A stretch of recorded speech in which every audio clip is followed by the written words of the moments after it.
I effed up by giving my old sports car to my stepson, instead of my actual son who wanted it since he was a child.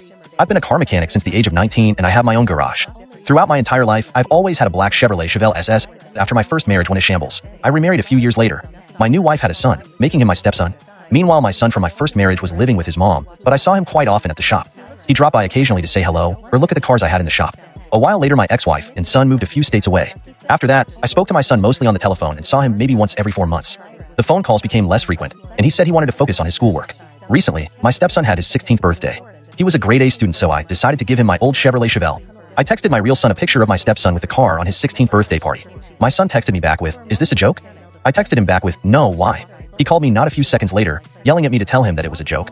He told me that I promised him the car when he was 10 years old, that if he did well in school I would give it to him. The part that made me yell back at him through the phone was when he called me a lousy father that didn't care about his real son.